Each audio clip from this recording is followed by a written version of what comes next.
distinguished speaker of this session is Professor Dr. Shibendu Shekhar Roy.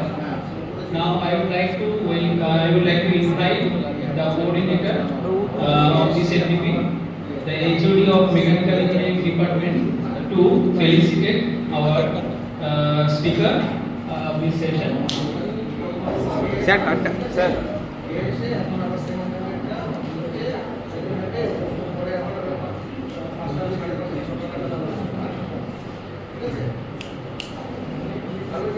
The felicitation with the music.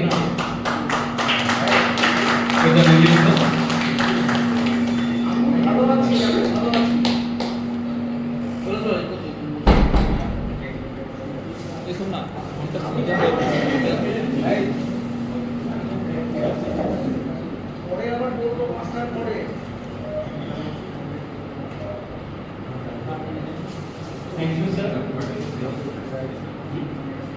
Now this is a great opportunity for me to introduce Professor Dr. Shibendu Shekhar Roy to the audience. Dr. Shibendu Shekhar Roy received his BE and M.Tech degrees in Mechanical Engineering from Regional Engineering College, that is NIT Durgapur. He also holds a PhD from IIT Kharagpur, India. He is currently working as a professor at the Department of Mechanical Engineering and Registrar in charge at the National Institute of Technology, Durgapur. He worked as an Associate Dean, Alumni Affairs and Outreach for 6 years and Dean Students Welfare for a short stint.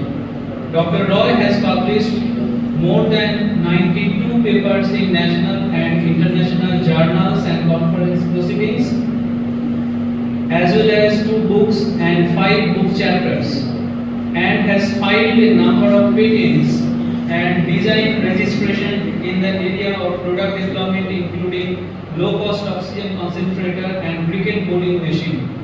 His current research interests include modeling and simulating lathe robots, soft robotics, rehabilitation robotics, additive manufacturing, and 3D printing on macro and micro scales. Welcome, Professor Dr. Shibendu Shekhar Roy for this session.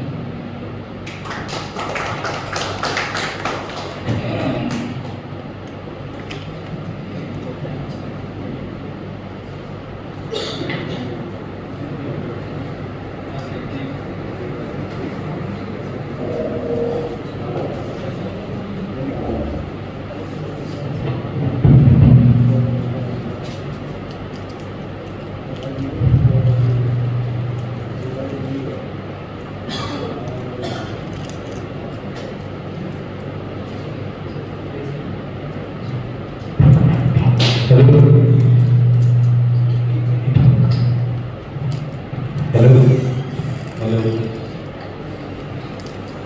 Okay, good afternoon, everybody. First of all, I like to thank the organizing committee members and my heartfelt thanks to the principal of Shibendu Engineering College and my friend Dr. Chandra for giving me an opportunity to share some of my experience in this particular field.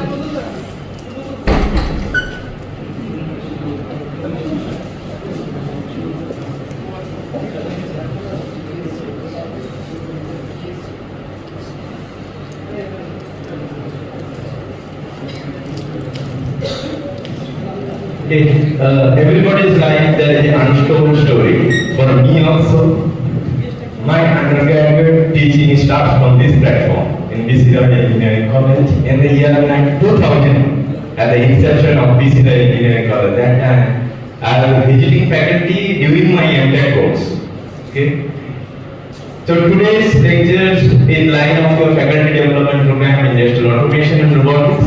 I like to start with the robotics part. Before my lecture, I think Dr. Deepnal and Roy discussed about artificial intelligence in mobile robots, but I like to talk about the basics of robotics.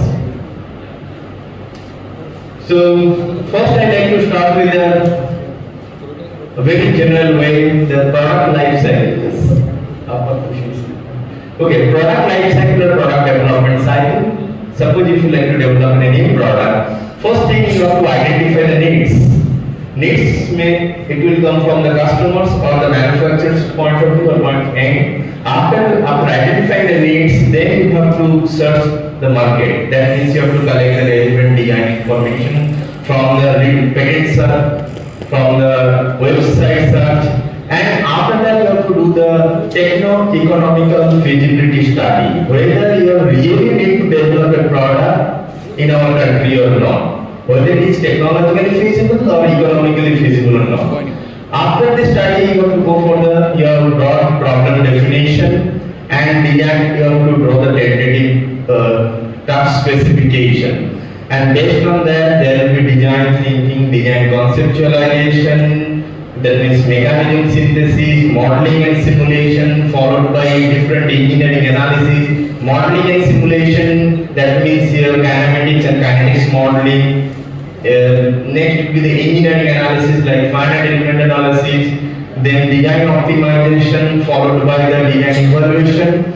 So all of the iterative process, not like the real life design problem, the straightforward. It is the iterative in nature. So if you found any mistake, any particular point, you have to go back to the design conceptualization or any other previous stage, and there will be a closed loop. Once it will be final, then you go for the detailed design, and you communicate your design to the planning department. So planning department, as you know, those are having their industry experience. There are a lot of planning you have to do, like your process planning, manpower planning, production planning, material planning, capacity planning, vendor selection purchase. Nowadays there are a lot of product made of plastics. So tool design is also important areas. Then you have to go for the real manufacturing, then testing, quality control, and then the packaging, shipping, and after sales and service. Now, each and every activity that I have mentioned in the nutshell of product development cycle, there is an involvement of the man, machine, and material. That means there is an involvement of the cost as well as the time. But what are the challenges faced by the manufacturer? So most of the manufacturers face these three challenges. In order to cope with the global competition, you have to develop your product with the shortest possible time, with the lowest possible cost, but keeping quality as high as possible. That means your requirement, your productivity should be most economic, it should be most productive and improve quality and reliability, because productivity leads to growth, growth leads to profitability, and profitability leads to survival in the market. And to cope with this requirement, we have to use as many automation as possible. So automation in design activities that I mentioned in the first row, there is the tools like CAD/CAM tools. You can automate your design process. Automation in manufacturing of activity, you can automate your manufacturing process by the technology called CAD/CAM, robotics, flexible manufacturing system, CNC, additive manufacturing system. So these are the automation tools by which you can automate the manufacturing activity. Automation is also required in the management activities. But here our focus is on the automation in manufacturing activity. So automation in industrial automation, it is a set of technology that use the control systems and devices such as computer softwares and the robotic system to enable the automatic operation of the industrial processes and the machineries without need for the human operators. And industrial automation eliminates the possibilities of or reduce the human error, reduce the cost, saves the time, and achieve the higher performance. So industrial automation, in short, you can say it is the technology concern where the synergic integration of mechanical, electrical, electronics, and computer-based systems is required to operate and control the production processes. Automation, it is not a new one. Previously, it was there is a fixed automation, but here the limitation. Sequence of operation is fixed by the specialized equipment operation. It it is not flexible in accommodation of the product changes. It is a long back, maybe 70 years, 50 years back, this automation used to use in the different industries. After that invention of the computer, there is a use of, or there is a development of the programmable automation. It has a flexibility to accommodate the product design changes. Next is the flexible automation. It also has a flexibility to accommodate the product design changes. But one of the features that distinguishes the programmable automation from the flexible automation is that with the programmable automation, the products are made in batches, whereas with the flexible automation, the different products can be made at same time on the same manufacturing system. So that's the difference between the flexible automation and the programmable automation. But robot, or more specifically the industrial robot, is a member of both programmable automation as well as the flexible automation. Now, let us introduce the Industry 4.0. It's a very simple way. It is the fourth industrial revolution. Industry 4.0 is nothing more than the fourth industrial revolution. If you see, the first industrial revolution has been taking place in the year 1784, after invention of the steam engine or steam power. So that is basically used in the different textile industry. And in the year 1784, approximately after 100 years after the invention of electricity, fourth industrial revolution has been taking place in the industry by using the electricity and development of the electrically operated assembly line. Even if you see approximately after 100 years of that, around 1970s, third industrial revolution, that means industry 3.0 has been evolved.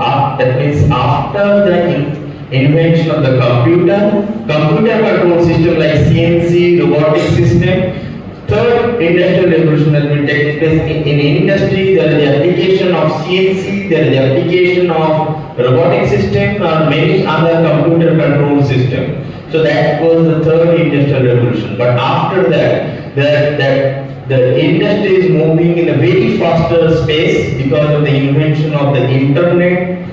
And within 40 years, there is the fourth industrial revolution has been taking place. There is a use of the cyber-physical system in industry, in Internet of Things. There are the application of the data analytics.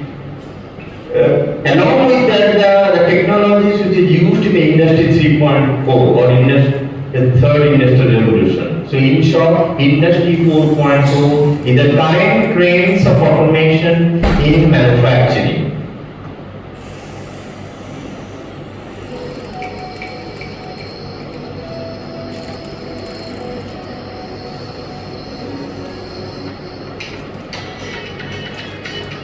So the first industrial revolution, that what I have mentioned, after invention of the steam engine or steam power system.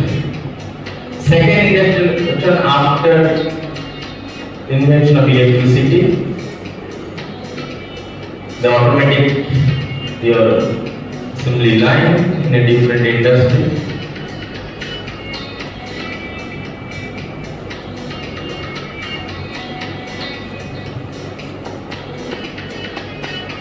Third industrial revolution, there is a use of computer system. Fourth industrial revolution, so the application of internet of things, cloud computing, big data analytics, that communication system that you need. Here, you can operate your machine sitting in the home. One machine can communicate with the other machine.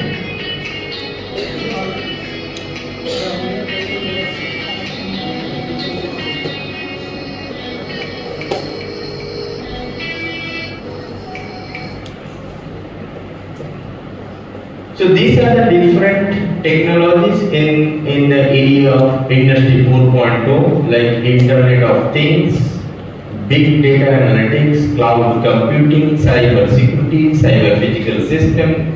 There is a robotics. Our focus is on this particular area, robotics. And tomorrow we will discuss about this particular area of Industry 4.0, that is the more specifically the robotic additive manufacturing.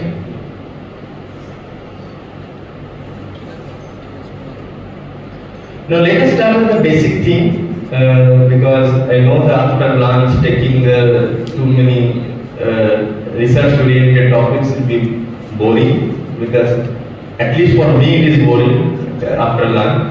So let us start with some basic thing like industrial robot.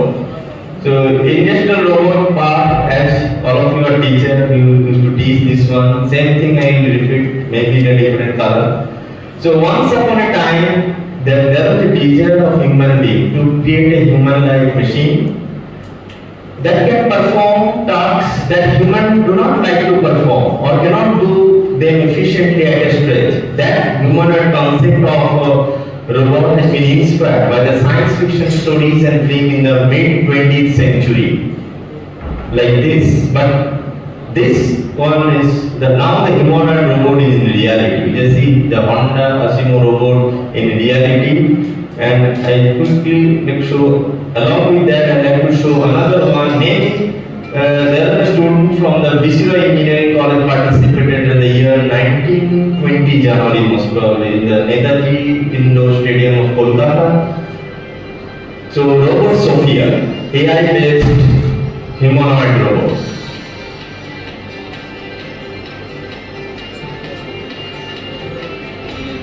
So there are many students from the different engineering colleges participated in that particular inaugural program or at the Netaji Indoor Stadium, Kolkata in the year 2019 or 2020, I forgot.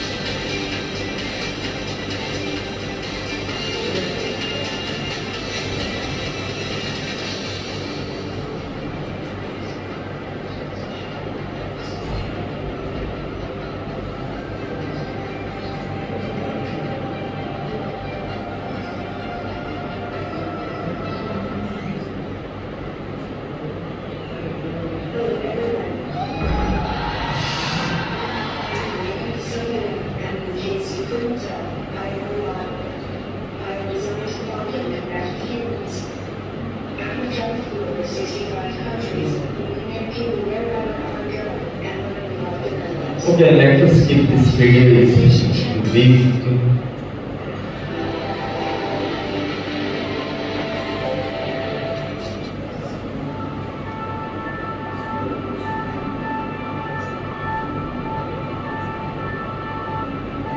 We have the same place.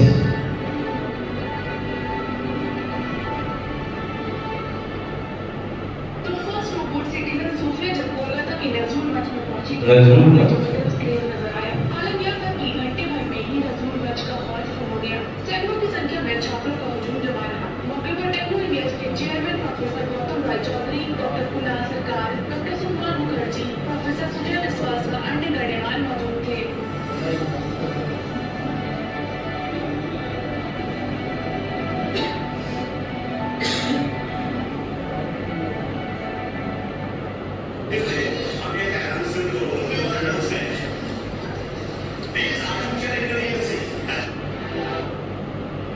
So there are the other humanoid robots developed by the different companies. Here the same Honda robot developed by the Asimo. Sorry, Honda robot Asimo.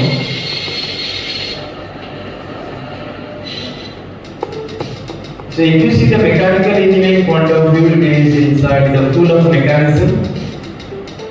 If you see it from the electrical engineering point of view, lot of control system is required. If you look from the computer science point of view, again there is the computer vision, and accordingly you have to take decision. And obviously it is the mechatronics device, electronics is the heart of this particular robot.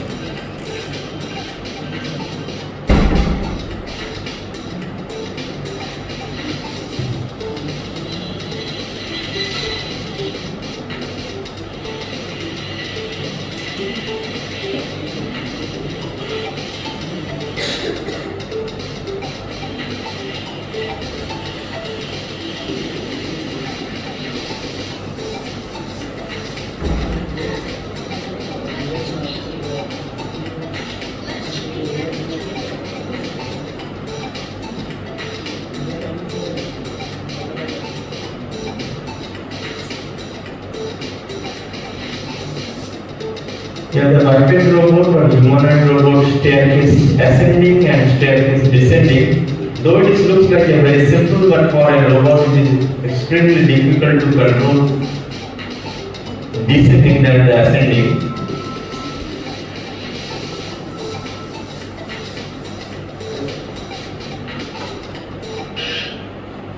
IO robot, it is developed by Sony, the four-legged robot.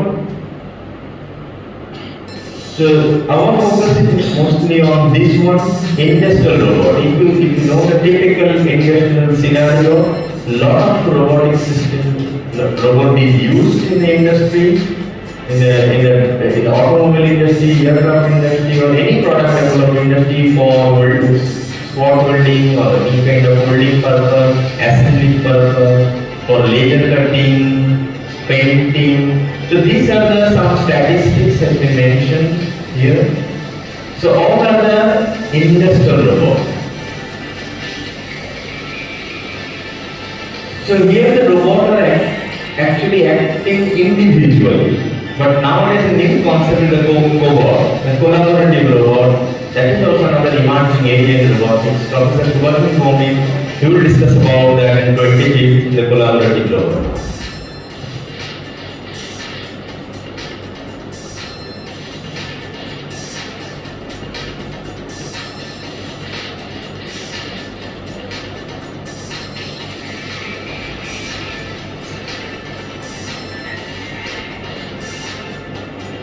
So these are some statistics.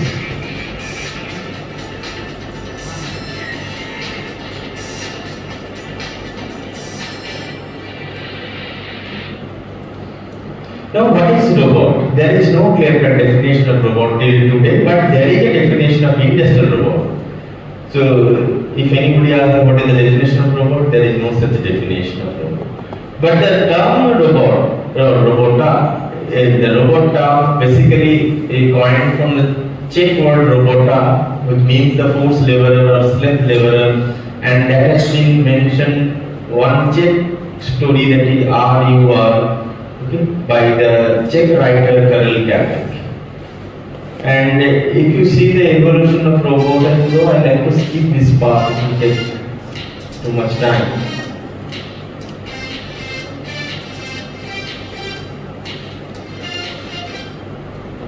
So this is the history of robot up to this within the science fiction story writer. After that, first patent has been filed by the George Devol, which was known as a father of robotics, and they have developed their first company, Unimation, in the year 1956. And 1961, first robot deployed to the General Motors at their New Jersey plant for the welding purpose. That means the first robot in the world developed to cater the automobile industry. After that, there are many other organizations in different countries like Japan, Germany. They have developed the robotic system to cater the industrial need. So, robot application of robot not restricted within the your manufacturing industry. That is also used many other applications like space application. So, this is the first robot which is basically serve the dream to the developer of the robot, that here the George Devol and the Angel Gardner. So these are some, again, the different company develop the robot for the space exploration point of view. Now I will show afterward the different application of the robot other than the typical industrial robot which is used in manufacturing. This is the evolution of that your Honda Osimo robot. It started in the 1986 onward. They have gradually developed the lower limb, then upper limb, and they reach up to this. After with the 30 years of the research, with a dedicated team of Honda, so they reach to this particular point. So there is a question, how we can expect in India within 3 years we can develop a product like this. But our funds, those who are providing the funds like DST and other organizations, they are expecting within 3 years a product, but it's never possible. So this kind of research is required over the year in a particular focus area. Then only you can develop our own product. Otherwise, never. So this you have already seen this one.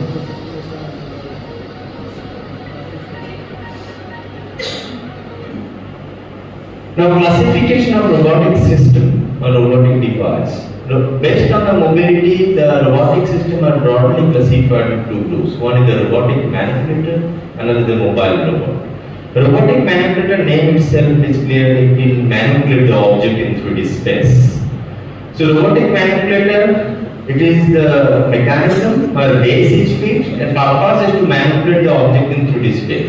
It is resembled to the human hand, okay, similar to human hand. Keeping this is a fixed, this is my base, and we can manipulate the object. Let us say write something, that means I am manipulating the object in 3D space.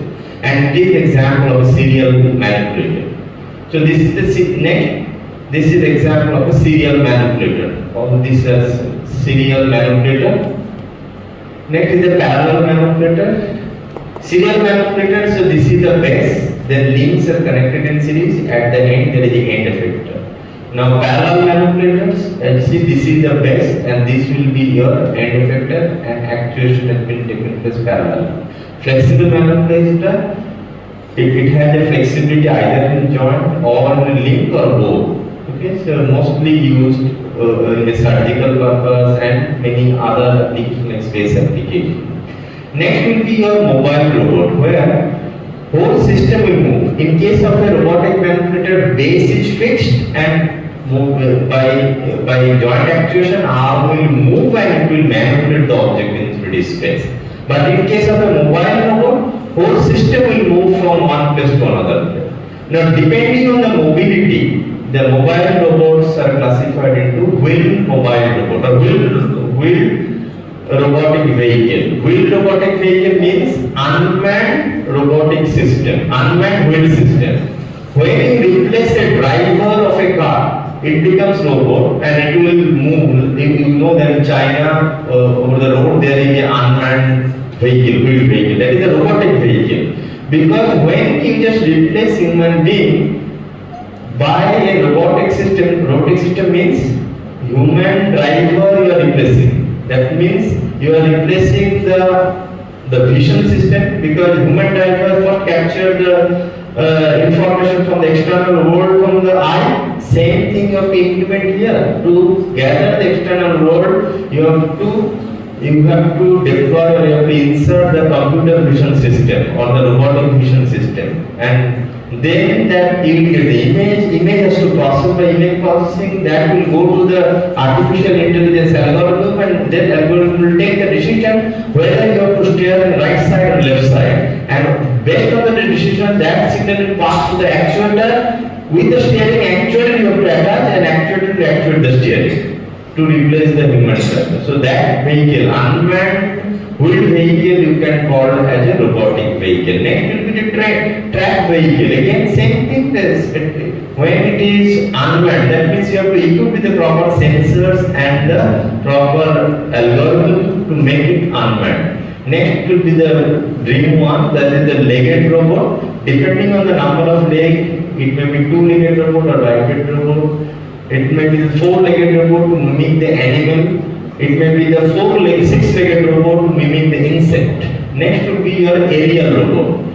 Aerial robot means intelligent drone. You can say intelligent drone, intelligent helicopter, you can call it aerial robot. Next will be autonomous underwater vehicle. So again, autonomous itself, if it is autonomous submarine, then you can call it as a mobile robot. Next will be the serpentine robot. It will mimic the motion of the snake that I will show you afterward. Next will be the hybrid robot. Because in the era of hybridization, there is another important hybrid robot. Hybridization between the different mechanisms. Like here, wheel with leg. Wheel leg hybridization. Wheel leg hybridization is very much useful in the space exploration. Or it may be your over-wheel robot, there is a manipulator. There is another kind of hybridization between the first category with this one. or it may be the legged robot over the manipulator. The legged robot, this legged robot over the manipulator. This is also used in defense purpose. With legged robot over the manipulator for the bomb disposal or any other cases, the defense purpose is required. So let me see.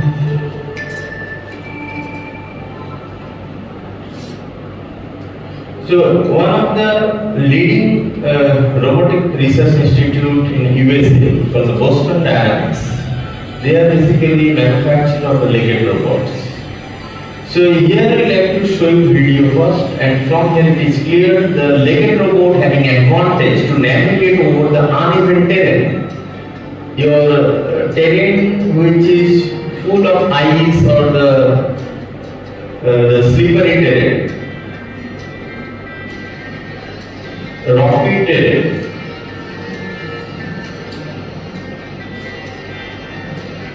Its control is not an easy task. It is full of snow.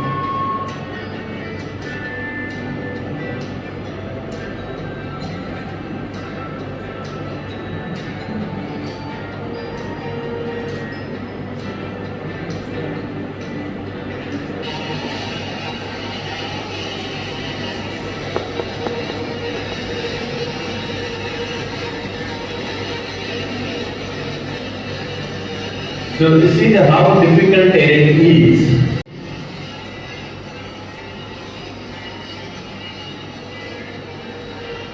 When you compare the wheel robot with this, obviously the legged robot having greater advantage than the wheel robot. Wheel robot cannot navigate this particular terrain.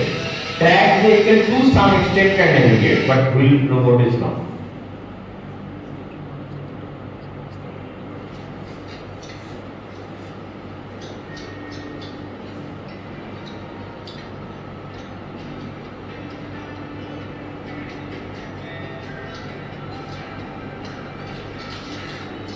Here also simulating in the lab level simulation to navigate over the unstructured uneven terrain.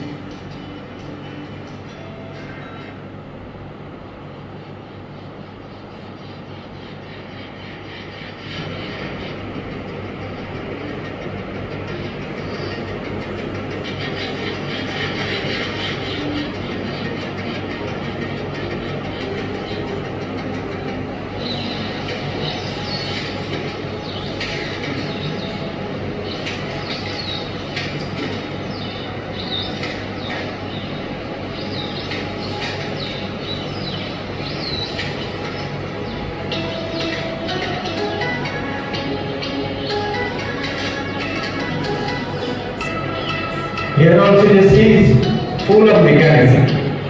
Hand full of mechanism, leg full of mechanism. So those are from mechanical engineering background, they might observe is the full of mechanism in interconnected bodies.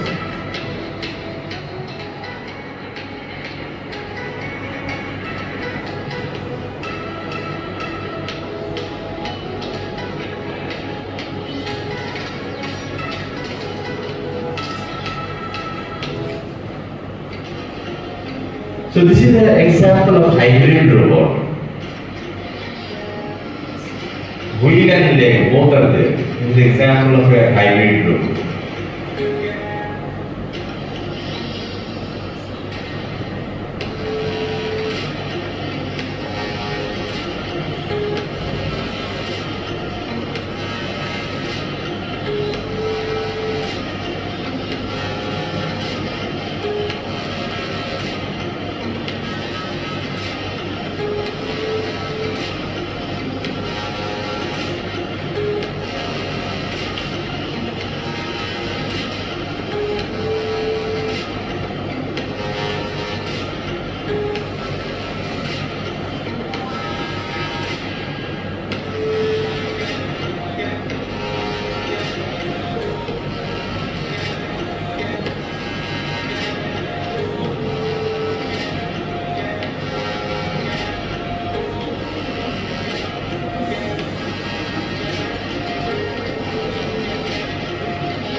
This is the example of serpent and robot that I mentioned to mimic the movement of the snake. And this kind of robot, though it is used in entertainment purpose, generally this kind of robot is used for surveillance.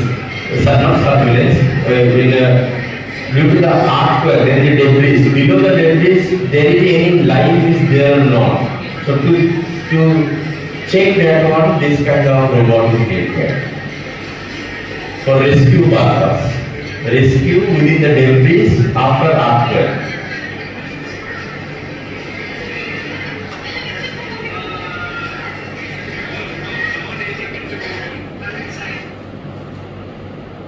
Now let us briefly like to mention the wheel robot, which is very popular, okay, at least in the institute level, in a different competition, in a technical fest, there is a lot of students are participated to design wheel robot. Wheel robot advantage, easy locomotion on the flat terrain and easy design. High velocity can be achieved on even flat terrain. It consumes less energy when you compare with the legged robot. And less control effort required because of the simple mechanism and reduce the stability problem. But disadvantage is if your terrain is uneven, because if there is no paved path, then wheel robot is not suitable. Suppose if there is anything obstacle in front, it will stop. If you will ditch, there also it will stop because it needs continuous path of support.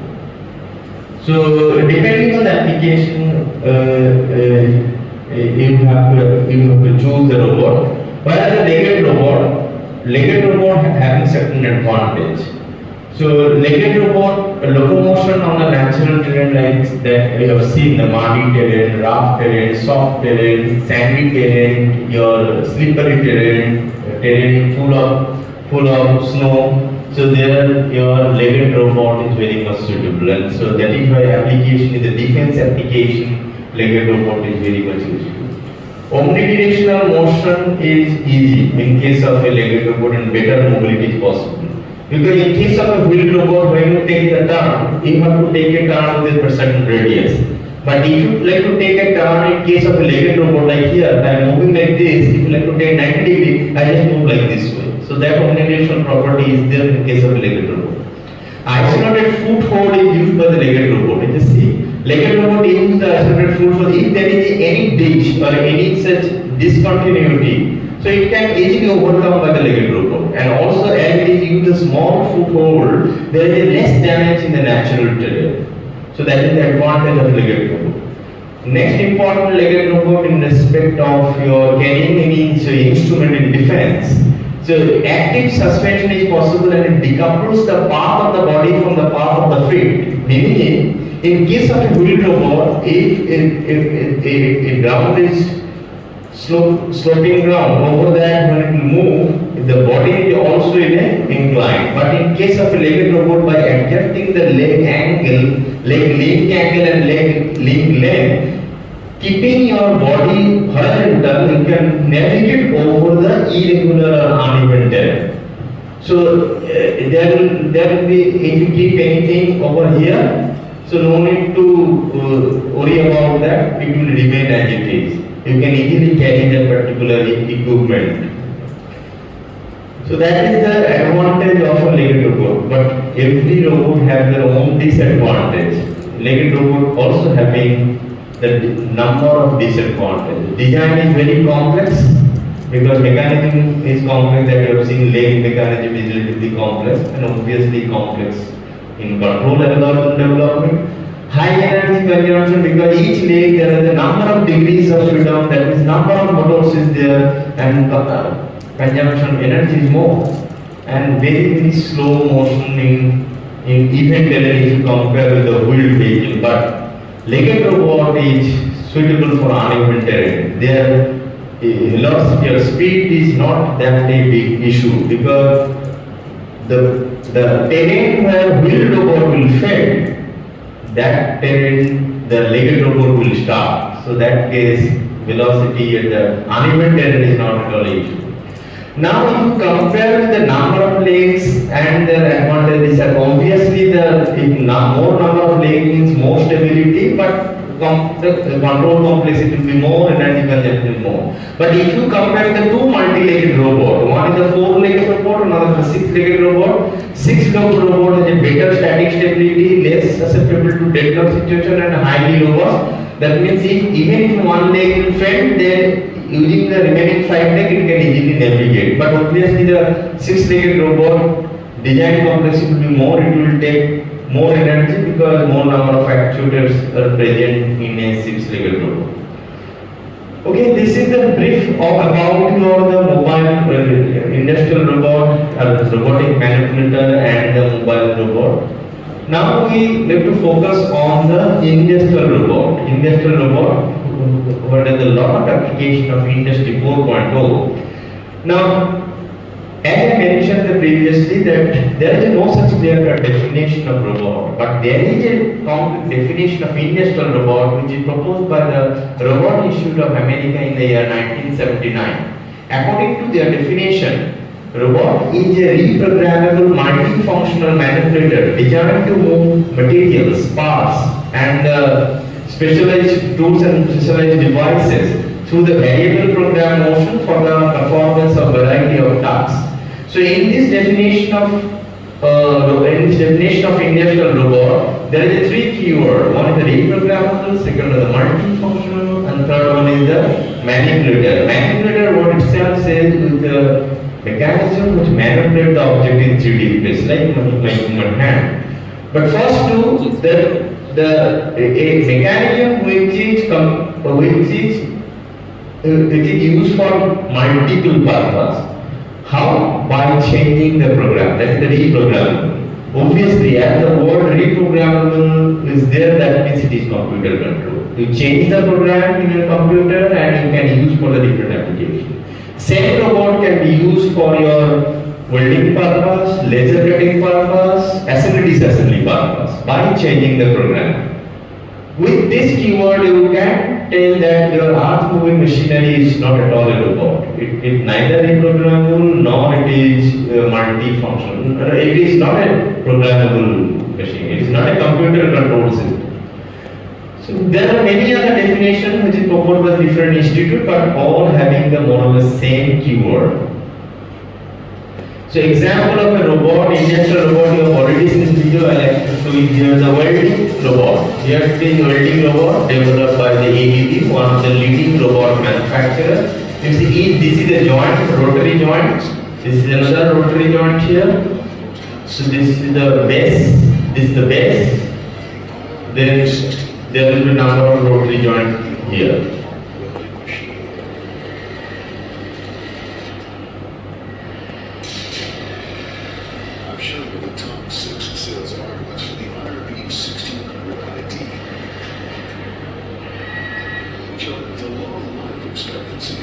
So here also rotary joint. So inside there is a motor.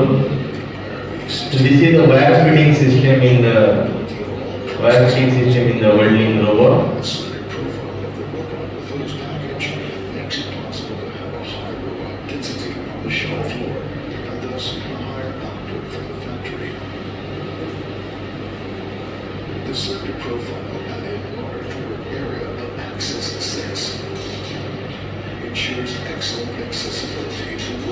So here we have to think the two perspectives. One is the application of robot, another is the design of robot. In order to design the robot, what are the things you have to consider? In order to apply the robot, what are the things you have to consider? This is the two aspects. It's very important in respect of the industrial robot.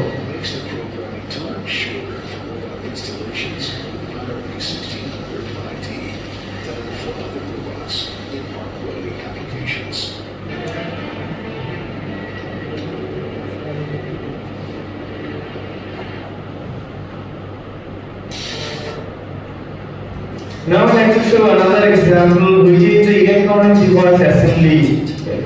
You see a fully robotized electronics gadget assembly unit. The series of industrial robots is built there. Nowadays there is a collaborative robot, but previously it was the individual robot for individual application. It may not collaborating with each other, but now the scenario or the change, gradually they are using a collaborative robot. It's not nothing like the two robots are communicating with each other, same robot communicating, they are communicating with each other and also doing a particular operation by picking the same object or picking the object in the two ends. This is the purpose of the collaborative robot. But here the robot I am showing you, it is a simple one robot will work, then second robot will start working, not collaboratively, not in parallel.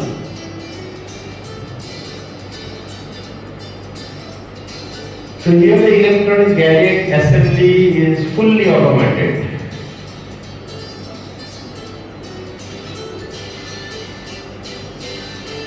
You can say this is a part of industrial 3.0, and obviously all the technology which is used in industry 3.0 is also used in industry 4.0.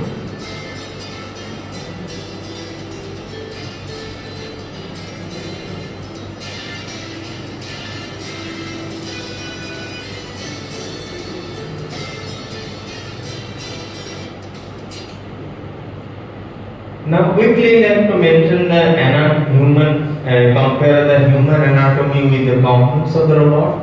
As you know the human anatomy, if you see here, as I mentioned, the serial robotic manipulator is similar to a human hand. Human hand inside there is a bone, or the bone to bones are connected through the shoulder joint, like shoulder joint, elbow joint. Same thing in same terminology is here in the robot. Bones means here links. Two links are connected to the joints that you know from your theory of machine. And at there are the different kind of joint in robot also. There is a elbow joint, and at the end there is a wrist. There is also a wrist joint. And after that there is a fingers and hand to grasp the object. Here also gripper to grasp the object, which is in general term it is called aid effector.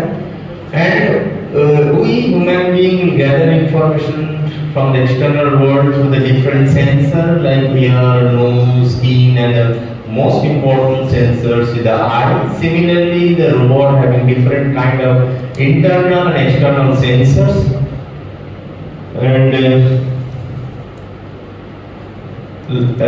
like your proximity sensor and most important sensor in robot is robot vision or computer vision. Next in human, as you know, we have to move, or once you get the information from the sensor that you fit to your algorithm, that is fit to the head, like our head and brain will take the decision, and there you need intelligence, so there will be robot intelligence, and according to that algorithm output that signal, control algorithm or control signal has to be sent to the driver, and driver will actuates the actuator to get the motion. Similarly, in human heart and muscle will provide that force to move our system. Similarly, in robot actuator, there are the different kinds of robot actuators. It may be electrical type, pneumatic type, or hydraulic type. Robotics is basically an interdisciplinary subject, where if you like to design a robot, as you know, it starts with the kinematics. Because you have to do certain work, that means you have to follow certain path, and for that you have to solve the kinematics, then kinetics, then you have to solve the control system design, and obviously it should equip with the sensors, different kind of sensors. That is also required drives and actuators, because each joints are actuated by the actuators. And if you like to take, if you have to take a decision based on the sensor data, for that artificial intelligence is required, and obviously for robot programming language is must. So if you see, there are the different areas where some engineering discipline are dominating, like mechanical engineering mostly focus on this, electrical engineering, this area. It is not restricted that mechanical engineers will not work here. It is not currently, there is no such boundary between the engineering discipline. But still, it is dominated by mechanical engineering. This one will be electrical engineering, electronics engineering, electrical engineering, computer scientist, like this way. But it is not like like that, it is a job of only mechanical engineers. It is interdisciplinary subject, and the product is the mechatronic products. So synergic integration between the mechanical engineering, electronics, electrical, computer science is required. Without this, development of robotic system is not possible. So there should be a proper integration. Now here we have to focus on the mechanical aspect of the robot, because my background is mechanical engineering. So we will talk about the mechanical aspect or the design aspect of the robot, and more specifically the industrial robot, and that mechanics can be extended for the legged robot like this. Now this part I like to skip. It is maybe third or fourth semester in second year your theory of machine part, that the building block of a mechanism is kinematic chain, and two kinematic chains joined to a joint, link connected to a joint form a kinematic pair, and series of kinematic pair form a kinematic chain, and in one kinematic chain one link is fixed, there is mechanism. But only thing I like to mention here, the industrial manipulator is a kinematic chain with open kinematic chain, mechanism with open kinematic chain.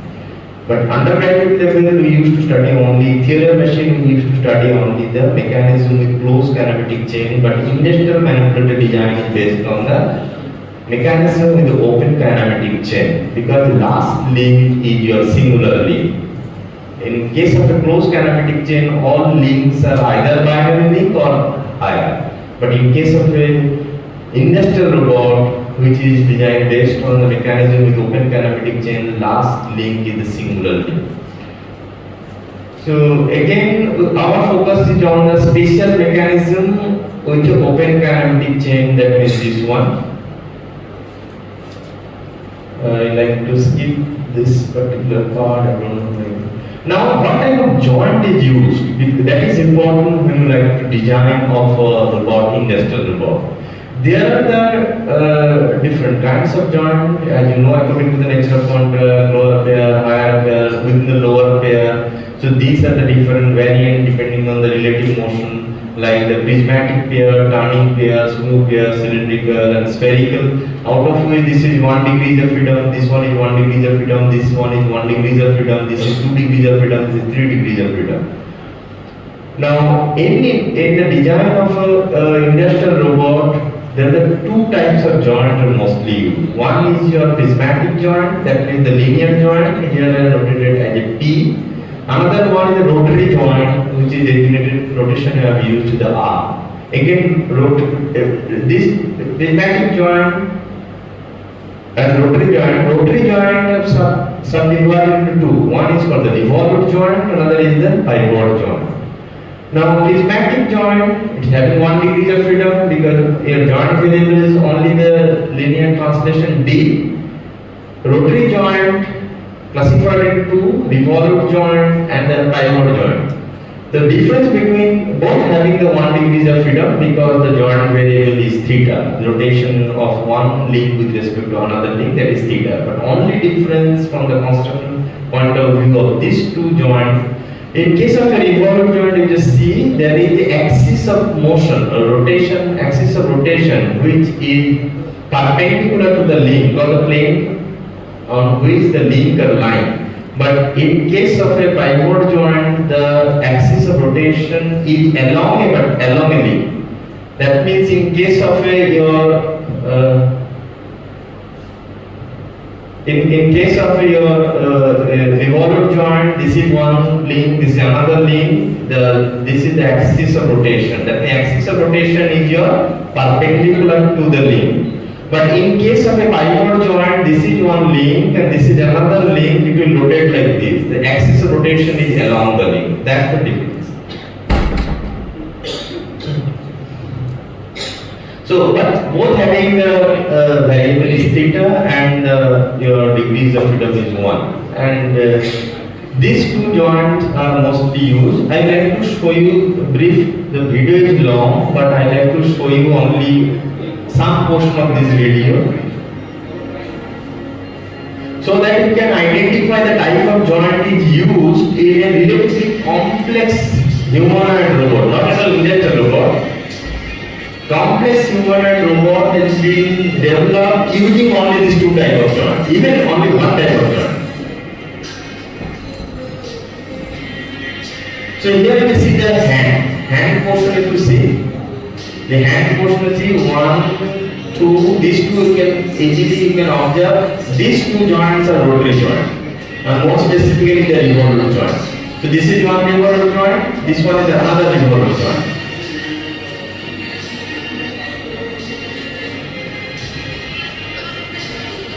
So this is one revolving joint. This is first revolving joint, second revolving joint.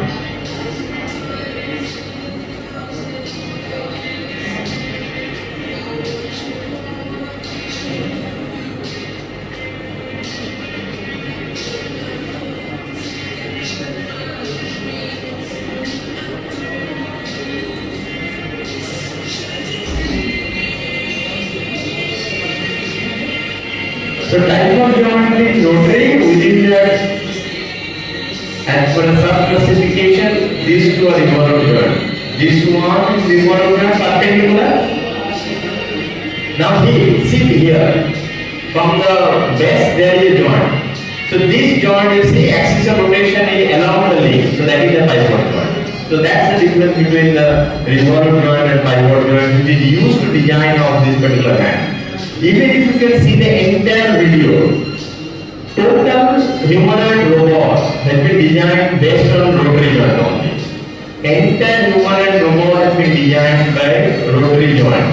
There is no prismatic joint has been used.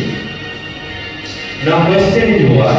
Why rotary joint has been preferred in the design of a humanoid robot? Even in industrial robot also, they are preferring the, see, all the leg also there is a, everywhere there is a rotary joint. So I will have to skip this long video. Now again, come back to your original robotic system, that is the robotic manipulator or industrial robotic manipulator. If you look the construction or structure of the industrial robotic manipulator, so like this, it has three sub-assembly, because we consider this is in respect of the mechanical design point of view. In mechanical engineering design point of view, there is a three sub-assembly.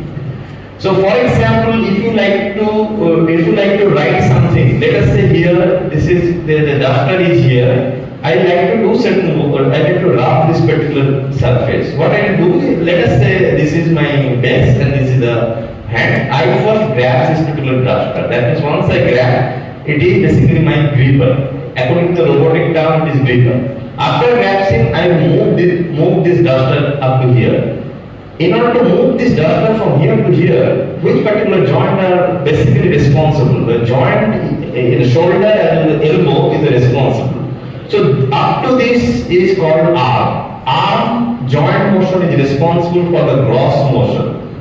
But after placing here, if you do this way, rubbing is not possible because I have not oriented it properly. So by this movement, I have to make it parallel to the board, and then again I move the duster by joint or by the movement of rotary joint of the arm. So in hand, from here to here is the arm, after that wrist, and after that is your end effector. Similarly in robot also, same thing. Robot means industrial robot.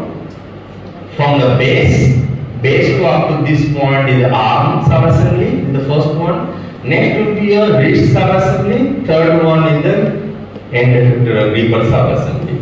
Now what are the purpose of this sub-assembly? Same I have explained. Arm sub-assembly used to position the end effector in a space, while the wrist sub-assembly purpose is to orienting the end effector in a space. And last one is your end effector sub-assembly. It is the mechanism which is connected at the wrist end of the manipulator and capable of holding the object, parts, item, tool for the purpose of performing of the task. Now degrees of freedom. Degrees of freedom of the arm sub-assembly is generally 3 degrees of freedom because of the spatial mechanism. Wrist sub-assembly it is generally in industrial manipulator maximum 3 degrees of freedom. You can use 2 degrees of freedom or 1 degree of freedom depending on your requirement. Now question is, when you like to define or when you have to mention the degrees of freedom of the robotic manipulator, will consider only the degrees of freedom of these two, or summation of the degrees of freedom of the arm subassembly and the wrist subassembly. The end effector is also a mechanism, but its degrees of freedom have been not mentioned. Because end effector, first thing, once you grasp the object, its degrees of freedom is nowhere contributing to the manipulating the object in 3D space. And also the end effector, it is not a part of a robot. It is depending on your application. You can say it is the mechanism or the off-the-shelf mechanism that you have to attach at the wrist end. So that depends on the application. Next, the typical industrial robot. This is the SCAR robot. The SCAR robot having the 4 degrees of freedom. So the rotary joint, then prismatic joint, and wrist having the 1 degree of freedom rotary joint. Next will be your Puma robot. So that is also 3 degrees of freedom arm. At the end there is maybe 3 degrees of freedom wrist as I mentioned here. So these are the few robots which is developed to cater the industry. Now classification of robotic manipulator. Robotic manipulator, according to the degrees of freedom, it will be classified into first one. You just skip it because we are not using any planar manipulator.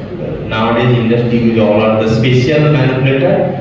3 degrees of freedom, 4 degrees of freedom, 5, 6 degrees of freedom, special manipulator. Meaning, here I already mentioned degrees of freedom of a manipulator means degrees of freedom which is distributed to the arm and plus the degrees of freedom distributed in the wrist. If it is 3 degrees of freedom robot, that means only 3 degrees of freedom in the arm, wrist 0. If it is a 4 degrees of freedom, that means 3 arm plus 1 wrist. If it is a 5 degrees of freedom, that means 3 arm, wrist 2. If it is a 6 degrees of freedom, then 3 plus 3. So generally it will be distributed like this. The degrees of freedom, 3 means only arm, though it has no such use in industry. 4 degrees of freedom means 3 degrees of freedom in the arm because you have to position it in 3D space, and for your work you need only 1 degree of freedom in wrist, like a star roll. You need 1 degree of freedom rotation above the Z axis. This way degrees of freedom has been distributed. What is redundant degrees of freedom? Redundant degrees of freedom means when degrees of freedom is more than 6. Some application like in space application or the robotic surgery application, you need more than 6 degrees of freedom, because if your degrees of freedom is more, then you can reach a particular point. The degrees of freedom more means mostly in arm you have to increase the degrees of freedom.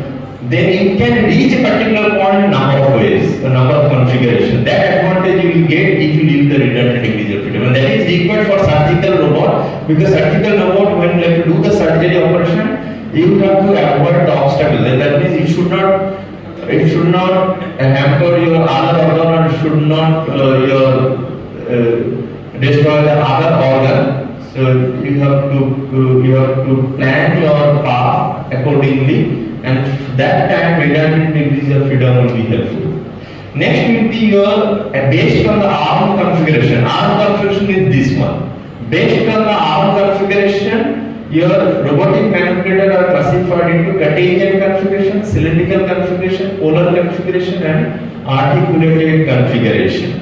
And that I will explain in the next slide. What is the meaning of this kind of classification? Because it's very important when you like to select the robotic system for the industry or for any kind of lab. Next is the power source. Based on the power source, most of the robots are electrically powered. When you need to carry heavy dead load, then hydraulically powered or pneumatically powered source robotic manipulator can be used.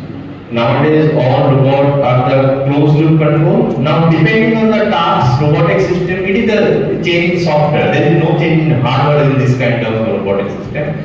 Point to point robotic system, continuous path robotic system. continuous path robotic system, point-to-point robotic system. Suppose over this plate I have to make a hole in a 4 point. Like this is my robot. First we will move in any path and will reach this particular point. We will do the drilling operation here.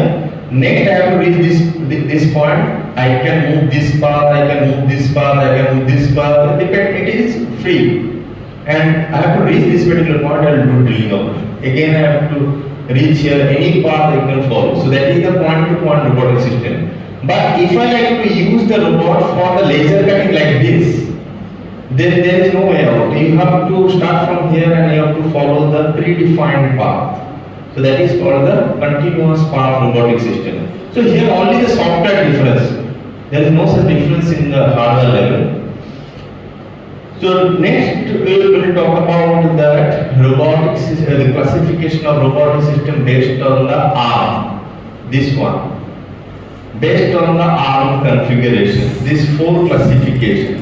So for that we focus on this. The arm subassembly purpose is to position the object in 3D space, and for that 3 degrees of freedom is required. 3 degrees of freedom is required means there is the existence of 3 joints, because in case of a serial robotic manipulator all joints are active joint. That means all joints there is a actuator is connected.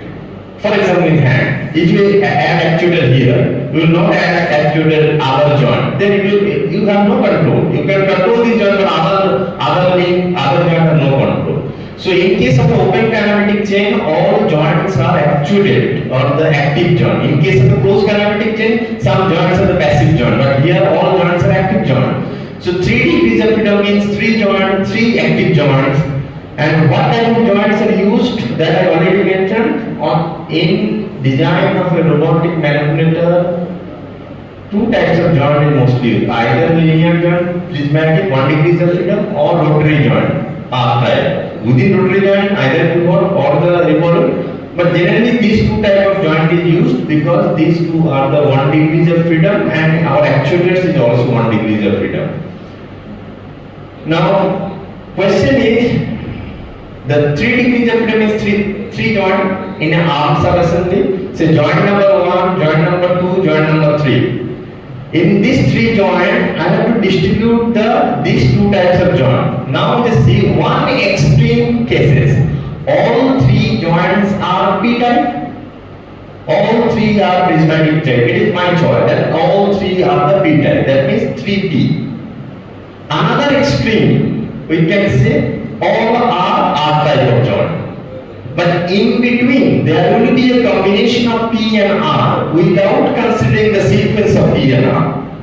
In between, there is a multiple choice of combination of P and R, but without considering the sequence of P and R. How many combinations is possible? 2 experiments I mentioned. One is all P, another is all R. But in between, there are certain combination of the P and R. In between, there is a combination. Some P, some R, but without considering the sequence, how many? 6. Without considering the sequence of P and R. We can consider the sequence. Maybe first P, second R, that. That we can consider. First R, then P, that. Difference we will not consider. Only we consider the number. Only we will consider the number of P and number of R. Then how many more combination is possible? Don't go through mathematics, only logical. Only by in between there is 3P, 3R. In between 1P, 2R, 2P, 1R. Then 2 more possible combination. Here is the 1R, 2P, and next will be your 2P, sorry, 2R, 1P. So this is named as, first one is all joints are prismatic type. That arm is called arm configuration, called Cartesian or rectangular arm configuration. Second one is the 1R, 2P. Rotary, then prismatic, prismatic, then prismatic. This will be your cylindrical. If you see the workspace, it is cylindrical. Here 2R, 1P, that is the polar or spherical. And the last one is the all R type, it is the articulated one. Okay. So last one is the articulated one. I like to show you the You just see here. See, this is your rectangular. See the workspace shape is also rectangular. Here it is the cylindrical. You see this one is the prismatic joint. Bottom is the rotary joint. Then prismatic joint. This is prismatic joint. Shape of the workspace is cylindrical. Here it will be a spherical, kind of spherical, thick spherical cell, and the workspace of this one extremely difficult. But the thing I like to mention here, the robot you have seen till now in the industry, the video I have shown, ABB that robot, and the industry there the white color robot. If you look carefully, all robots are articulated type. All robots are articulated type because you have seen the arm portion where all joints are rotary joints. The previous videos what I have shown. In industry, most of the robot, even you can say 99% of robot is an articulated robot, articulated arm robot. This is in articulated robot, all joints are rotary type, and rotary type of joint having few advantage over the linear joints or the prismatic joint. Rotary joint, first thing, as you know from the fundamental of physics, rotary joint means one component will rotate with respect to another, like this way. Prismatic joint means one will slide over another. So here it is a sliding friction, and in case of rotary friction. So obviously the rotary friction is lesser than the sliding friction. If the friction is less, wear and tear will be less. That means it will retain its accuracy for the longer service period. So that is why rotary joint is preferred. This is the first reason. Second one, most of the actuators used for the industrial robot that you have seen is the electrical type. Servo motor is used. Now output of the servo motor is rotary. Directly coupled to that. It may be gear motor, but directly coupled to the joint. But if you use prismatic joint, you have to convert the rotary joint of the motor to the linear joint by the mechanical means. Once you use mechanical mechanism to convert that one, again backlash and other mechanical issues will come into the picture. So that is not advisable to convert that one and use the prismatic joint. So directly you can use if you use the rotary joint. If your actuator you can directly cover. Third one is the dexterity. If you use your rotary joint, your workspace, you will get more dexterous workspace. That I will explain. More dexterous workspace you will get if you use more number of rotary joint. So this is your Cartesian configured robotic arm. This one your cylindrical. This is the rotary, prismatic. Next will be your, see here is the, and another interesting thing you just see, previous case all are prismatic. But if there is only one rotary joint, now identify what type of rotary joint it is. This one is prismatic, this one is prismatic, it is rectangle, this one is prismatic. Rotary is here. Rotary joint, whether it is revolved or bipod, rotary joint, but which sub classification? Is this joint is revolved or bipod? It is a bipod type. So it is, if even one rotary joint is there, it is bipod. To make the robot spatial, you should have a one rotary joint which should be, if it is one rotary joint, that should be bipod. See the second case where two rotary joint, one prismatic joint, out of which one rotary joint is this one, that means like this one, another revolving joint between these two, that means like this, and then this one is your prismatic joint. Now see, this one is your revolving joint because it is like this, revolving joint, but this one, you see, with respect to the base, it will rotate, that means rotation is along the leaf. axis of rotation is along the limb. So that is the pivot. So out of these two rotary joint, one is the pivot joint. See the third one. Here also, this is revolved, this one is along the limb. All the three cases, whether is rotary joint one or more than one, at least one rotary joint should be pivoted to make it special. Now, workspace of a robotic manipulator. So it is very important parameter in respect of the industry to select the robotic system. It is the volume of space which the end effector of the manipulator can reach. It is classified into two. One is the dexterous workspace, another the reachable workspace. Reachable workspace is the volume of space with the end effector reach at least. Volume of space with the end effector can reach at least one configuration set. So that means it is the total workspace. For example, this is my hand. Hand having, I can move like this back side also. Extreme end is my maximum I can reach. Okay, so that is my reachable workspace or simply workspace you can say. But within the reachable workspace, there is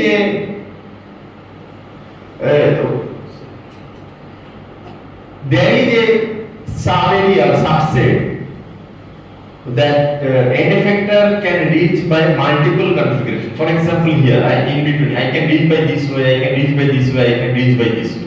So this portion, there are certain zone a robotic manipulator can reach by the multiple configuration. That is called the dexterous workspace, and it is very much required for industrial application as well as the surgical robot. If your dexterity is more, then you can reach a particular point in a different way so that you can avoid the obstacle during your movement or during your operation.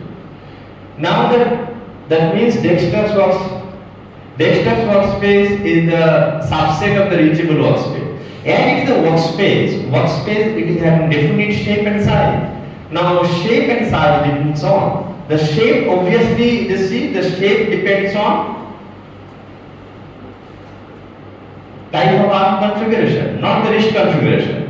Shape depends on the arm configuration. In this case, it will be rectangular block. In case of this configuration, it will be the annular cylinder. In case of this RRP, it will be the thick shell. So this is the shape of this shape is very complex. For that you have to write the code and you have to plot it. Okay. Now this is the shape. Now next important thing is the size. Now shape depends on the arm configuration and the size depends on the size depends on the link length. If link length is more, size will be more. Not only that, there will be another thing is the allowed range of motion mechanical. Depending on that, whether how much you can reach through this joint. It's not like that rotary joint in 360-degree rotation. So that is allowed range of motion is also important to define the size of the workspace. And the surface of the workspace describes the work envelope. This part I like to skip the advantage and disadvantage because most of that is the old one, most of the industrial robot is the articulated now. And advantage, why it is advantages that I have already explained. Scala robot, I like to skip. This is the 4 degrees of freedom that I also mentioned. Wrist configuration. Arm configuration is over. Next will be the wrist configuration. So wrist configuration again depending on your requirement, you can use 1 degree of freedom wrist or the 2 degrees of freedom wrist or the 3 degrees of freedom wrist. But if you use the more generalized 3 degrees of freedom wrist, then you just see there are the three axes of rotation mutually perpendicular to each other. And here the term used to define the joint or to describe the joint in a wrist subassembly, the terminology is borrowed from the ship navigation or aircraft navigation. When the ship will move like this or aircraft will move in the forward direction, this is the direction of motion. If you see that if about the direction of motion, if it will move, that is called the rolling motion, and perpendicular to that is called the pitching motion, and perpendicular to this plane is called the yaw motion. Same terminology has been borrowed here. You see, this is your end effector. This joint is called the roll joint. This is called the perpendicular to that is the pitch joint, and this one at the end with this vertical, this is the yaw joint. Roll, pitch and yaw, this particular three terminology has been borrowed from the aircraft navigation, and this is used in the wrist subassembly of 3 degrees of freedom. If you need 1 degree of freedom, then you can put roll only. For example, only roll motion is there in case of a star roll. I like to show the SCARA once again, otherwise SCARA one, just see. SCARA robot is very popular in assembly. Okay, it is 4 degrees of freedom robotic arm. There is a 4 degrees of freedom, not robot, basically robotic manipulator. RRP. Up to this is the arm subassembly. First R, second R. First R is your pivot type, second R is your revolute type, third will be your prismatic joint. So up to this is your arm subassembly. After that, this R is the wrist subassembly. So wrist having 1 degree of freedom, that is R. That means only roll motion. This wrist having only roll motion. So this is used for assembly purpose only. This SCARA robot is only application is a particular assembly operation.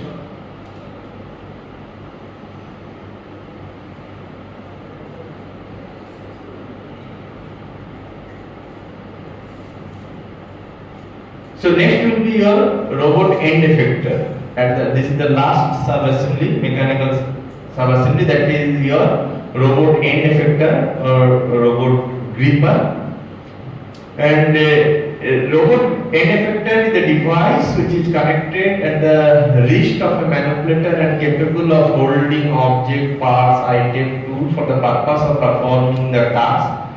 But as I mentioned, when you like to define the degrees of freedom of an end effector, when you define the degrees of freedom of the robotic manipulator, that time degrees of end effector is not considered, because it has no such contribution to manipulability of the object in 3D space once it is grabs the object, and it will attach at the end of the wrist. It is classified into two. It is it's called the gripper or tools. Gripper are the end effector to grasp and hold the object as well as the tools, and the proper shape and size of the gripper and the method of holding are determined by the object to be grasped and task to be performed. That is, gripper shape and size depends on the what object is to be grasped and what task is to be performed. Many times at the end of the wrist, instead of the gripper, directly tool is attached. That time it is called end effector. That is, the end effector is the general term. End effector either gripper or the tools. When your welding torch or the laser drill head is directly attached to the wrist end, that time that end tools is end effector. Okay. So gripper, based on the physical principle, it will be classified into mechanical gripper, magnetic gripper, vacuum gripper. Mechanical gripper from the source of the actuation to the grasping force will transfer through the mechanical mechanism. So this is the mechanism through which the actuation force will transmit to create the grasping force here. Magnetic gripper, either permanent magnet or ferromagnetic, is used to create the grasping force. Vacuum gripper will use to grab the thin sheet metal object, and adhesive gripper, adhesive is used to grasp the leather object or the textile. The gripper is also classified to part handling gripper for loading and unloading purpose, tool handling gripper for welding, spray painting and machining purpose, or some specialized gripper for assembly purpose. So these are some example of a two-jaw gripper or three-finger gripper for the application in industry and the space exploration. Now I like to talk about some your parameters, the precision of robotic manipulator movement, because being an engineer, many times we have to select the specification, we have to frame the specification of industrial robot for our industry or for our academic institute. And in that case, you need certain parameters to be specified. So for that, we like to say, first thing is the resolution. Resolution again, as it is the computer control, there is the two resolution. One is the programming resolution, that is the lowest allowable position increment, which is to be considered when writing down the program for the toolpath, for the robot path planning. This is the programming resolution. Next will be the control resolution. That is the smallest change in position which can be sensed by the feedback device, because as you know, it is a closed loop control system. Robot will work in a closed loop control system. There is sensors or feedback device. The smallest change in position which can be sensed by the feedback device is the control resolution. Next important term is the accuracy and repeatability. It is valid for other instrumentals. Accuracy and repeatability. Accuracy versus repeatability. In order to explain the accuracy and repeatability in generalized way, we like to take an example here. I think all of you know all these gentlemen. They are proud of us. They are the medalists in Olympics, so I like to different Olympics. Okay, I like to take their example, though they are more or less similar kind of event. They got the medal in Olympics. So let us say given to the 10 bullets, and your target point is this one. You have to hit the same target with the 10 bullet, keeping the other condition like air flow and everything is same. Now if you hit every time, you see first time hitting is here, second time hitting is here, third time hitting is here, fourth time hitting is here. You just see third time and fourth time hitting is very close to your target, but third hitting to fourth hitting distance is very high. It is very close to your target point, but third hitting to fourth hitting is widely varied.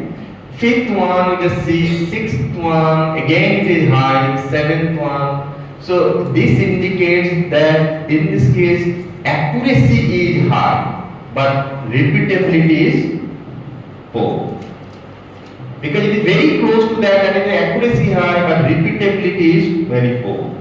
Second example of the same target, same bullet, you just see first hitting, second hitting, third hitting, fourth hitting, fifth, sixth, seventh, eighth. Every time is hitting very close to each other, but it is far away from the target point. So that means it is the high repeatability but less accurate. But the day where these three gentlemen won the medal, that time they achieved both the things. So this is the difference between the accuracy and repeatability, and the definition of accuracy in respect of a robotic manipulator. Accuracy of the robotic manipulator is the measure of how close the end effector can come to a given point within its workspace. Or in other words, accuracy of a robotic manipulator is the measure with which the end effector can reach a given point, that is the pre-computed point within its workspace. Whereas repeatability of a manipulator is the measure of how close the end effector can return to previously taught point or pre-taught point within its workspace. So repeatability of the robotic manipulator is the measure of the precision with which the end effector can reposition itself at a position which was reached by the manipulator previously within its workspace. So accuracy relates to the robot's capacity to be programmed to achieve a given target point, while the repeatability refers to the robot's ability to return to programmed point when the same command will be given to number of times. Next will be for the dynamic performance point of view, compliance. Compliance of a robotic manipulator refers to the displacement of the wrist and in response to the force or torque exerted against it. High compliance means that the wrist is displayed a large amount by relatively small forces. Speed of response. The speed of response refers to the capability of the robot to move to the next position in a short amount of time. The stability is another parameter. It is the measure of the oscillation which occurs in the arm during the movement from the one point to next point. When you like to increase the speed of response, your stability will reduce. But you have to design a control system in such a way you can achieve your high speed of response, keeping the stability, keeping your stability within a permissible limit. Okay. So a good robot with a good stability will exhibit little or no oscillation either during or at the termination of the arm movement. Poor stability will be indicated by a large amount of oscillation. It is generally desirable in control system design for a robotic system to have a good stability and a faster response time, but these two properties, contradictory property, so you have to take care in the design of a new control system, with a good control system.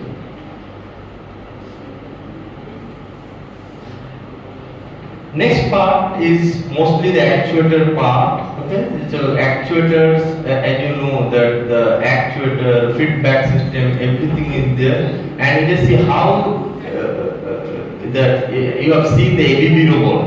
So how they are packaged so that from the outside you cannot see that the actuators like the motors is inside that. Okay. So that part is not actuators in industrial robot. It's a general term, I like to skip this one, but mostly the actuator used in industrial robot is your electrical type, pneumatic type and hydraulic type will be high load. But nowadays there is an alternative to the hydraulic actuator, there is artificial muscle is also used. But this type of artificial muscle is used in your, not in industrial robot, it is used in your soft exoskeleton or the soft robotic device design, and that particular part will be covered by which day? Dr. Aman Arora in the slot S7, because we are basically having collaborative project in DST. He has used or he developed the soft artificial muscle actuators during his PhD under me.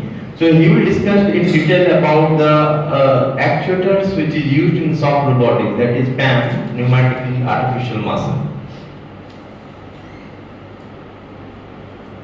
So these are general things. Electrical stepper motor, generally servo DC-AC motor is used for linear, for prismatic joint. Linear motor is also used, but it is very costly. Electromechanical thing. Piezoelectric, they are piezoelectric type of is used. Hydraulic is used obviously when high load is to be carried. So this part you will discuss, I already mentioned. Next will be your why sensor is required here. One thing, the sensor, as you know, sensor is required to gather the information from the external world. Another is to measure its own health. Basically, whether that is internal sensor. Suppose you have given signal to send the signal to the driver to rotate 3.5 degree. So it will never rotate exactly 3.5 degree. There will be a deviation. That has to be measured, and to measure that one you need the sensor, that means the measuring device that will measure how much it will rotate actually. If it is 3.49, that means 0.01 degree will be a deviation lesser. That error has to be again fed, and according to the error correction signal will fed to the driver. So this way your closed loop control system will work. So in order to get the feedback of the position, velocity and acceleration of each joint of the industrial robot, you need a sensor, and that sensor is the internal sensor. So each joint is equipped with the different kind of internal sensors.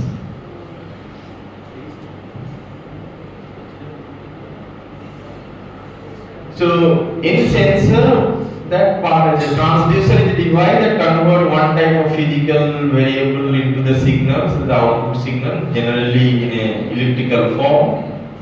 Okay, so this part I like to skip, this is the basic part. Now robotic sensor that I mentioned, internal sensor or the status sensor, there are the different kind of internal sensors to measure the joint status. Position sensors, it may be linear position sensor if it is the prismatic joint, angular position sensor if it is the rotary joint. Then absolute encoder is very popular for both the position sensor, angular as well as the linear. Then will be your absolute encoder as well as the incremental encoder. Absolute encoder is costly, incremental encoder is the less costly. Potentiometer is also another encoder which is used extensively before encoder. Microswitch, linear variable differential transformer, LVDT is also popular position sensors. Velocity sensor, either the signal from the data from the encoder, you can post process it to find out the velocity using the software, or you can use the tachometer as a velocity sensor. There are the relatively high Hall effect sensor, the velocity sensor. Now force sensor, either you have old age strain gauge or the Hall effect switch can be used, or the piezoelectric based sensor can be used as a force sensor. These are the sensor general term I have mentioned as the internal sensors or the status sensor is used in the robotic, in industrial robot. External sensor used even in previously it was not used in case of industrial robot, but now all the industrial robot is equipped with the external sensor as well to make it more smarter than previous, and it also to make it a important member of industry 4.0. So external sensor like the old age limit switches, piezoelectric sensor, torque sensor, pressure sensor, these are the contact type of sensor they use. Non-contact sensor are mostly used, that is your proximity sensor, ultrasonic sensor, your laser sensor, IR sensor, sonar sensor, and vision sensor. Though in industry environment sometimes vision sensor will not work properly, still there is a lot of application of vision sensors in the industrial robot. So robot vision, it's as I mentioned, is one of the most important sensors. Now, what is robot vision or machine vision or computer vision? So the vision system, as you mentioned, is the most powerful non-contact system.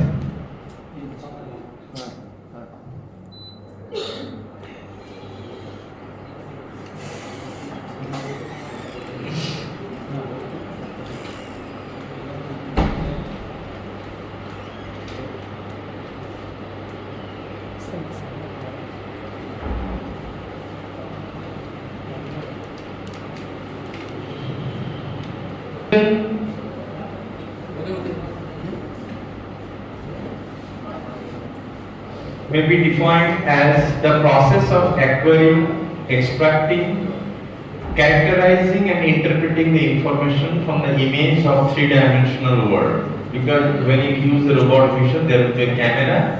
From the camera you will take the image.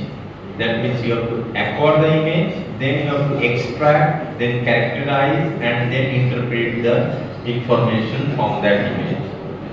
Now first is the sensing, that means capturing your image, make it digital image, then you have to do pre-processing, because any image there will be noise, you have to use the noise removal and the smoothing algorithm.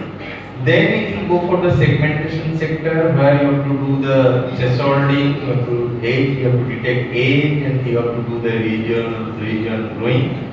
Then based on that you have to describe what type of feature it is, and that is feature recognition. Then from there you can interpret the result, interpretation. So that part is basically the part of image processing and analysis. So sensing is the process that yields a visual image. Pre-processing, it deals with the technique such as noise reduction and the enhancement of details. Segmentation is the process that partitions an image into object of your interest, and next will be your description. It deals with the computation and extraction of the feature like size, shape, suitable for differentiating one type of object from another. Recognition is the process that identifies the different object in an image, and in interpretation it assigns the meaning to the recognized object. So these are the major steps involved in the robot vision, and this part is mostly deals with the computer science or also the other engineering discipline. But industrial robot, here these are the leading robot manufacturer, industrial robot manufacturer. So obviously there is a FANU, KUKA, ABB. So these are the general robot manufacturer, and there are the different programming language they are using to program its part with each pendant. So these are the different programming language. FANU, Carol, and ABB is the rapid programming language. KUKA is the KRL, KUKA robot language, and so on. Now question is, when you like to specify a robot manipulator for your application, these are the certain parameters you have to mention. It is the must. First is the, depending on the purpose, you have to specify the degrees of freedom. Here I have mentioned number of axes. Basically it is degrees of freedom. How much degrees of freedom you need in an arm and how much degrees of freedom you need in a race. Add it, that will be your number of axes or degrees of freedom.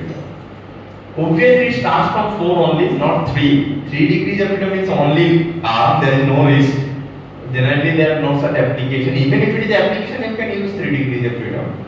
Otherwise 4, 5, 6 depending on your application that you have to specify. Next important thing is the arm configuration. Though I have mentioned coordinate system, arm configuration. Whether you want cylindrical, Cartesian, cylindrical, spherical, and articulated, again it is your choice. All are available till today, but most of the industrial robots are the articulated type, and advantage I have mentioned. Okay. If you need the spherical or the cylindrical arm configure, you can choose, but it has drawback because of the existence of the prismatic joint. Next, control type and controller specification. As it is computer control, then again computer, the processor specification, memory specification, communication specification, programming language you have to mention, and also continuous path requirement or point to path control requirement is required, or both are required. That you have to specify. And drives and actuators, obviously you have to mention depending on the application, mainly electrical type. If it is required both, then you have to mention that one, which particular joint, which one you want. Teaching method, whether you like to go for the manual teaching or lead through teaching, then important terminology that you have to mention is the accuracy required, repeatability, resolution, then speed of response, stability, maximum load carrying capacity, then payload. Weight of the manipulator is not that much important when you grounded it. Application you have to specify, arm, wrist, range also you have to mention. Sensing information is required because if it is used inside a blast furnace, then sensor will not work properly. So that is why you have to take application. Accordingly, you have to select the actuators as well as the sensing devices, a type of parameter like to sense, and type of end effector for your application. So typical specification I have mentioned here. So let us say you need 6 degrees of freedom, articulated robot, drives in AC, servo motor, servo motor is in feedback in inbuilt. Continuous path system is required. This is the memory, the old specification I have mentioned. This is the programming language. Accuracy and repeatability, it is very important because the robot which is used for the industry purpose and the robot used in surgical purpose, accuracy level is level difference. In robot which is used for the surgical purpose, accuracy and repeatability should be much more precise and cost is high. But in industrial purpose, that much of precision, that much of accuracy and repeatability is not required if it is used for the say spray printing purpose and say kind of rough welding purpose. Typical maximum load carrying capacity is mentioned, weight mentioned, application like welding, spray painting, wrist range, arm reach, joint range and speed has been mentioned here. So this way you have to formulate the specification of the robotic manipulator. Now robot application, generally general term we can say robot is used in the 3D and 3H environment if an environment is dangerous for human being, if it is dirty and dull for human being and difficult for human being. So these are the environment you can deploy the robot. On 3H environment, like if your environment is hazardous for human being like your nuclear power plant, or heavy for human being, or the hot for human being like your blast furnace or any other continuous casting that particular area. So industrial robot are the machine built to complete the automated manufacturing tasks in warehouse and factories. So this is descriptive part of this.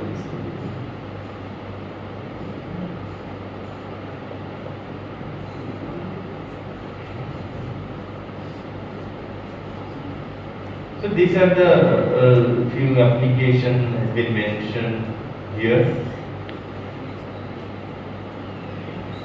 So industrial application that we know for the last how many years?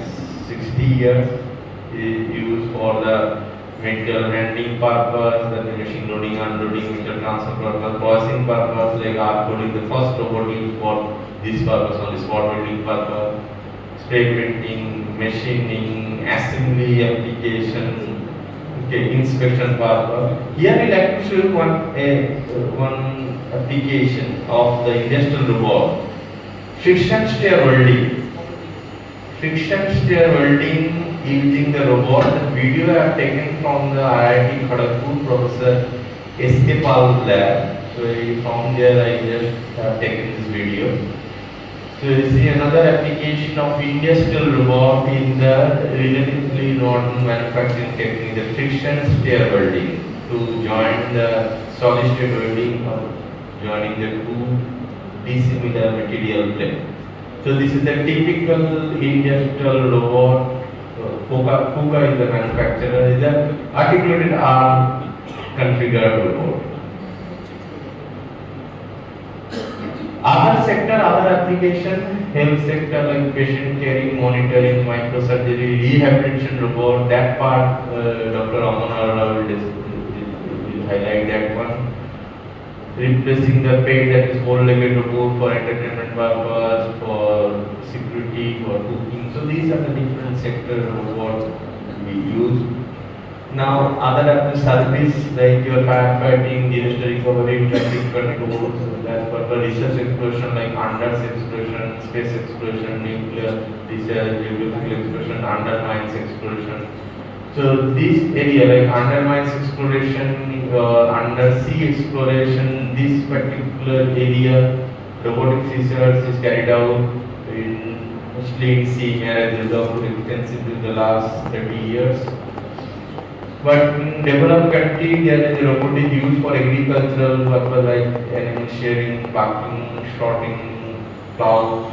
So in India also in IIT there are agricultural robots they are developing. So these some of the entertainment purpose robot are can be used.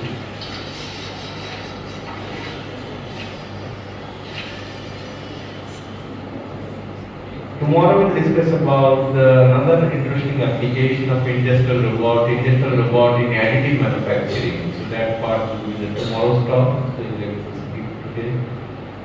So next I'd like to mention the industrial robot that we have discussed about and cobot, the collaborative robot. So while the industrial robots are typically rugged and hazardous, it is machine that work in a fence area, because you have seen also that the machine I have shown the rigid robot which is doing the very slow motion in your friction stir welding, but still it will within the fence of area. There will be guard.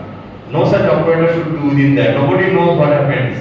So that is always there. So it is away from the human being. But cobot or collaborative robot are designed for interaction with a human being in the defined workspace. That is another interesting feature of the collaborative robot. There, this type of your compliance actuator, your pneumatically artificial based actuators is required, not the hard actuator like motor. So that part we will discuss by Professor Bhomik in the 25th. So I like to skip that particular part.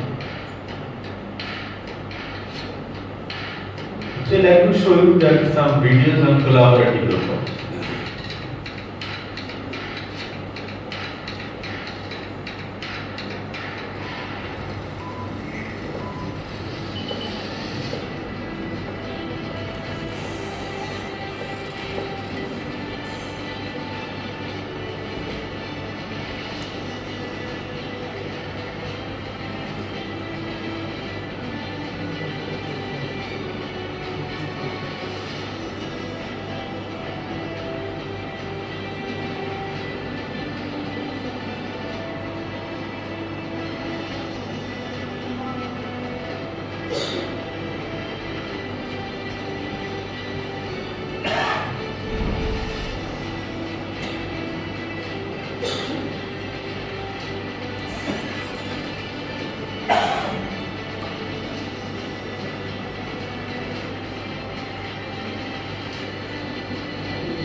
So human being and robot is working in the same environment. Here actuator is not the actuator we use only electrical motor. If the variable stiffness actuator is there, and also the sensors which is used here is much an upgraded version of the sensor.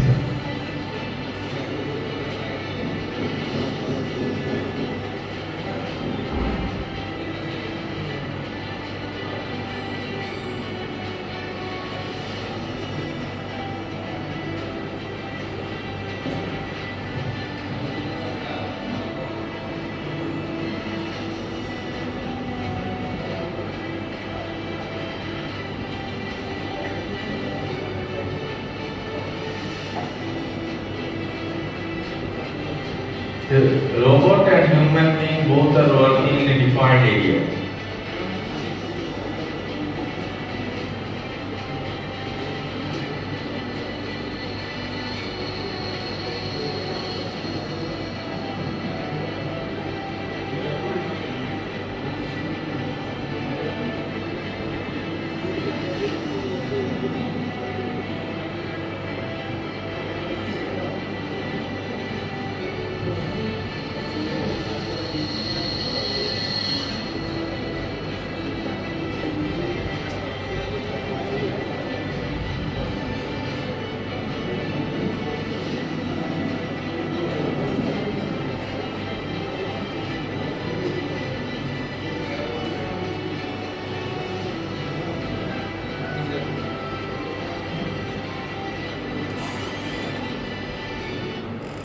So application till now is mostly application of robot is industry little bit, but office, hospitals, different laboratories, in the kitchens, there is the application of robot. So I like to conclude is mention the advantage of industrial robot is increase the productivity, improve the quality and consistency of parts, reduce the labor cost as well as the overall cost of manufacturing, improve the flexibility and ease of programming, and shorter the lead times, ability to work in 3D and 3H environment, and improve the quality of the work and the production areas, minimal diagnostic and debugging cost, and the low payback period, and good return on investment, and moreover the use of a modern industrial robot where the use of a lot of sensor technology. The data will feed to your computing system, and you can control your robot from sitting in the home using the technology called IoT. So that is why industrial robot is one of the important technological things in respect of the industry 4.0. Thank you. Regarding the coordinate systems that you have mentioned for RRP and 3R, is actually this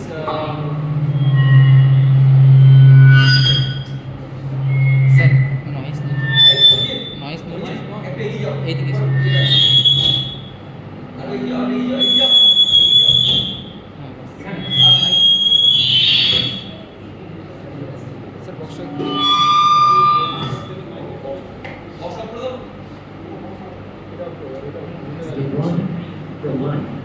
actually, regarding the coordinate systems for these two, actually cylindrical and spherical means it is, you told that it is a spherical cell, right? Because Spherical it cell. is changing the radius, so it becomes Spherical cell and cylindrical is annular cylinder, partial annular cylinder, not a cylindrical. But workspace is partial annular cylinder. But arm configuration named as a cylindrical. Arm configuration name is cylinder. Workspace shape is partial annular cylinder. Cylindrical. And for 3R, actually this kind of coordinate system this is a new to me, articulated space that as you have mentioned, or articulated coordinate system. So is it a kind of means? No, not coordinate system. Articulated arm configuration. It's a system only. So is it similar to spherical system? No, spherical is different. Spherical coordinate definition is different. Means R. Here only the three types of all three joints are rotary type. But workspace is you have to find out. It is not defined by the regular geometry like spherical.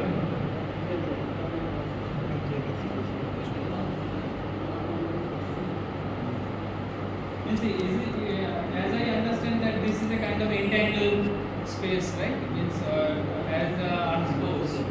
No, your shape depends on the range, the motion range. It is all three are the rotary joint, but all three joints are not the 360-degree rotation. So as it is not 360 rotation, it depends on that your shape will depend. Means there is no general kind of. It is general kind of. You have to plot it is the end point. Giving inputs from your minimum to maximum value. It depends on the particular Logo and which workspace is different. Big area for articulated robot. And within that you have to check dexterity because in articulated one important advantage is the more dexterous workspace. You can get more dexterous workspace in case of articulated robot. So finding out that one is another important area because that is advantage. It's always advantage if dexterous workspace is more. It's related to that. What is it? Redundant degree is more than 6. When a robotic manipulator having degrees of freedom is more than 6, that is called the redundant degree.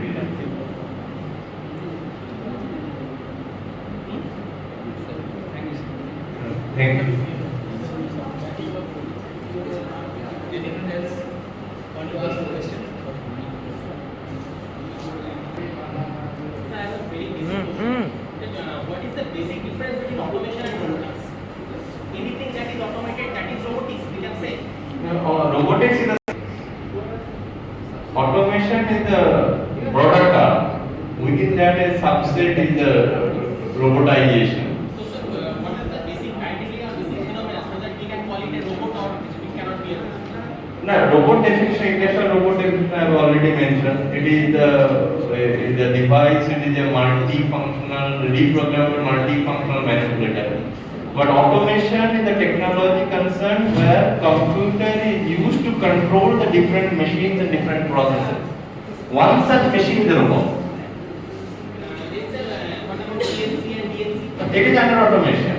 Automation is the technology where the computer is used to control the machines and the processes. Machines. Lathe is also machine, robot is also machine. Then if it is controlled, computer is controlled, the lathe is CNC. And robot itself is the computer control. That is automation is the broader term. So within that one is robot, industrial robot.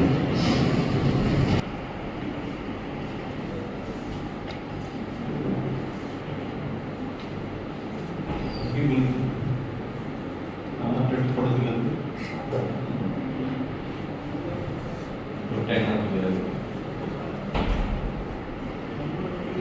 the